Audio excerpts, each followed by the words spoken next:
यार के स्टव वाली कहा था फैन के स्पेयर का मारा तारे लंड निकाल के हिला के फच फच मार दे ओकरा ढोड़ी पर।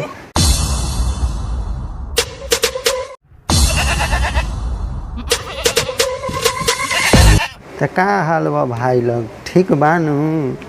हमारी बोका प्लस चोका चैनल में आप लोगन के स्वागत बा। आज के गाँव रोस्ट वीडियो है वाला बा, कुछ अलग ही टाइप के वीडियो है वाला बा। तो वीडियो में लास्ट शुरू से लेकर अंत तक बना रहा।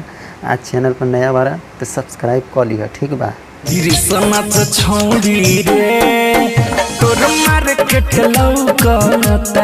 का धीरे से समझ में ना आए, फिर से लगाओ। ये सब दोगलापन है। धीरे सनत छोड़ी रे तोर मार्केट लौकता।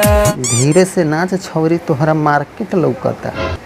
अरे साला आज और से नाची तो मार्केट लौकी कर आए नहीं जाए अलबेला भाई। गनवो तोहर नमूने रहेला तो लौके द मैडम अपन मार्केट लौकावत या तो लौके द देख आ देख के दो चार बार हिला ला कस के, ठीक बा? हाँ मैडम ये कहीं मान जाई नू तो डाल के हिला लिया, ठीक बा? सैया जी के छुरा सखी लूड़ा से माजिले। का कहले रे? फिर से कहबे, तोहर बहन छे तो फिर से कहबे। सैया जी के छुरा सखी लूड़ा से माजिले। सैया जी के छुरा लूरा से माजी ले। अरे तो सैया जी के छुरा अपना लूरा से के लखा माजलिस रे? आए ए मैडम सीधा सीधा कह न, पहली का बुझावत तारू? आए सीधा सीधा कह कि अपन बूढ़ में सैया जी का लंड लेके माजी ले। आए भाई सब कुछ ज़्यादा नहीं हो गया? देखा तारे न भाई लोग है सीनावा। आए देखा तारे न, लगत ना भैया के लंडवा ना भौजी के हाथ में पकड़ा गई बा कस के। देखा दिखाई देता न के लखा मुँह बनल बा। आह करता वो एकदम गजब के फीलिंग में, मतलब लगा था जैसे धैये ले लेगा। बोला धक्का बुक्की नहीं करने का, आराम से लेने का। हाँ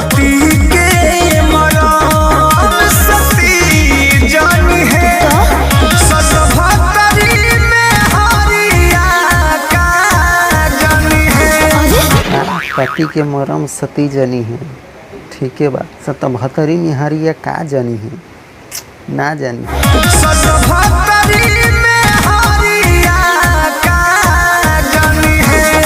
हटा दे गानवा के भाई, अब ये से ज़्यादा हम ये गानवा के न कुछ कहम, मज़ा नहीं खियावत पर गरियावे में। हटाओ। अरे तू जा रही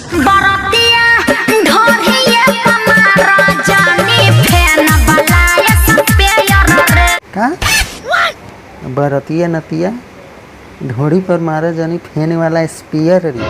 अच्छा फैन वाला स्पीयर। अरे सर के नाती यार के स्टव वाली कहा था फैन के स्पीयर का मारा तारे लंड निकाल के हिला के फच फच मार दे ओकरा ढोड़ी पर।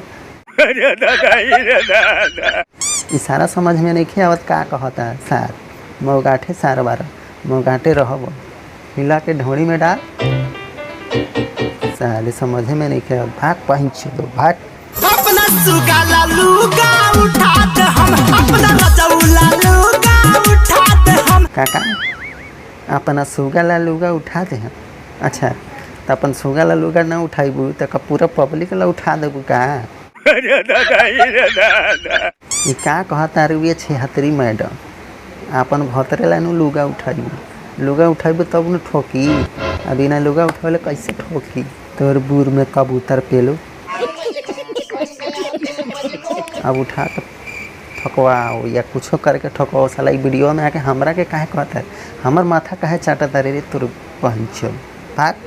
इनकी भाषा में बोल, लंड समझ नहीं आ रहा किसी को कुछ।